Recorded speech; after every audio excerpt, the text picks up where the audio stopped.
De jovem sacerdote e vice-pároco de uma cidade da Alemanha a Papa Emérito, o primeiro depois de séculos a renunciar ao pontificado.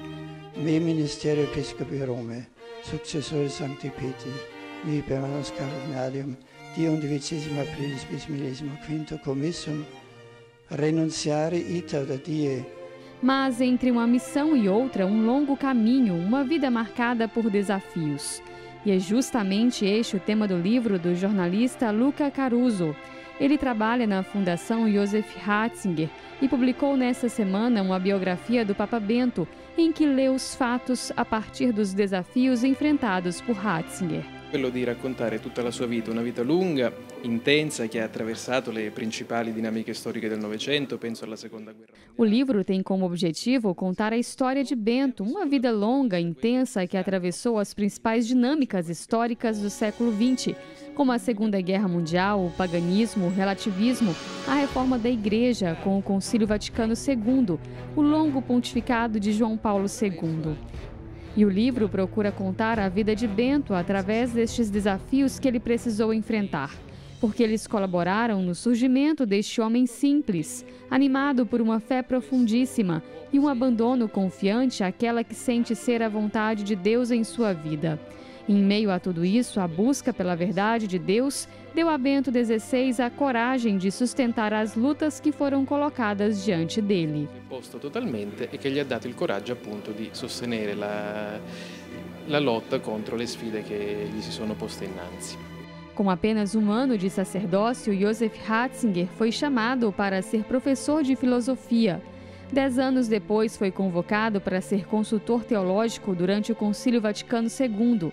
A busca incansável pela verdade o levou a se aprofundar nos estudos e a se tornar um dos maiores teólogos dos últimos tempos.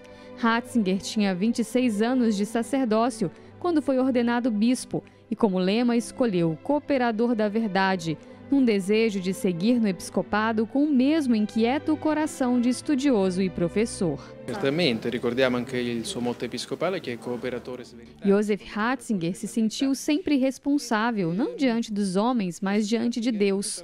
Isso deu a ele uma grande força para enfrentar todas as fases de sua vida, seja nos momentos de desafio com o mundo que consigo mesmo. Ele tinha 50 anos e era professor de teologia, muito estimado, e não imaginava nada de diferente para a sua vida, mas foi nomeado pelo Papa Paulo VI bispo na Alemanha e pouco depois foi feito cardeal.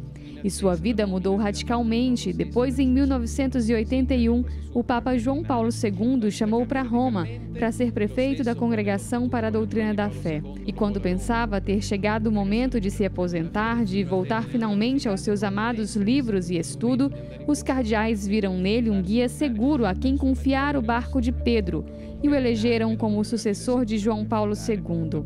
E ele conduziu a igreja, mesmo com cansaço e dificuldade, por 8 anos. E quando então entendeu que não tinha mais forças, ele teve a grande coragem de ceder o leme do barco ao seu sucessor, o Papa Francisco. Luca ainda explicou que, além de fatos históricos, é preciso olhar para a vida de Bento XVI, enxergando seu anseio por mergulhar no mistério de Deus. Ao celebrar 70 anos da ordenação sacerdotal de Joseph Ratzinger, é preciso ver que a sua vida foi toda investida no desejo de conhecer e de tornar Cristo conhecido. Benedetto XVI credo sia un uomo che viva immerso nel mistero di Dio. Bento XVI é um homem que vive imerso no mistério de Deus. Na capa do livro, usamos uma foto significativa.